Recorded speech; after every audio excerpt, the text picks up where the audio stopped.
So now that we've got our first program, we can start playing around with some other data types. First data types we're going to look at are primitive data types, and the simplest of the primitive data types that Java supports is the integer.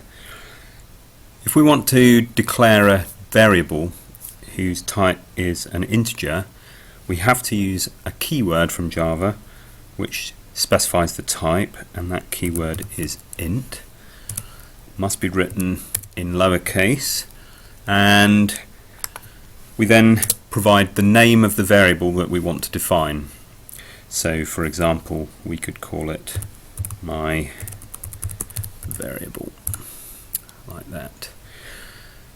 That creates a storage location into which we can place values, and the way that we put values into that storage location is by assignment. So we assign a value to that variable.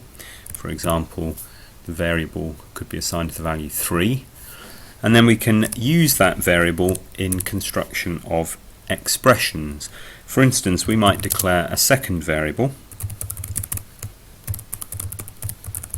and assign it a value that is constructed from the first variable.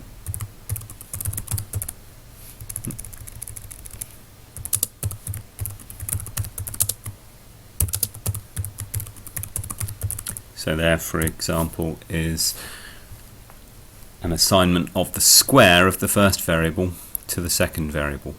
And then we can print the value of that variable simply by putting it into our print statement. So let's see what happens if we do that.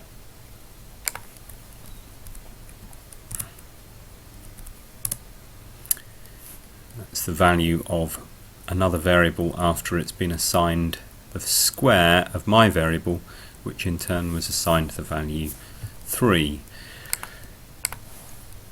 We don't have to leave variables with one value. We can change their values over the course of a program. So for example, we could assign a new value to this variable here, and we can print its new value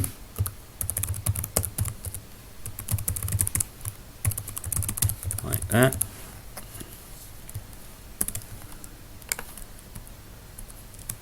And run it like that.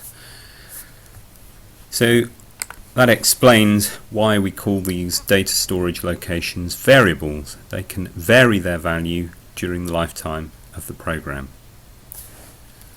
Notice that all of these statements end with semicolons, just as before, and notice the use of the convention that when we name a variable, we start with a lowercase and only switch to uppercase for the beginnings of new words that appear as part of the string that names the variable.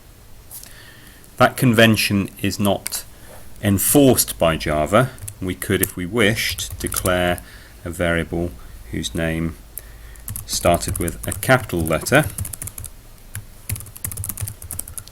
and Java will be happy enough to allow us to do that.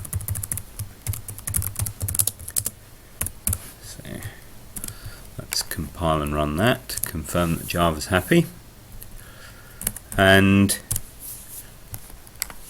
you can see that Java doesn't complain about that choice of variable name. The convention of using a lowercase variable name and an uppercase first letter for a class helps us to identify, when we're declaring objects and using their names, which kinds of things are which. Let's finish up by looking at what happens if we try to assign a value of the wrong type to a variable. So here we are assigning a double to an integer. When we compile it, we are warned that that's an error. And the error in this case is that we were trying to assign a double, so Java found a double where it was expecting an int, or required an int. And you can see the error reported. Okay.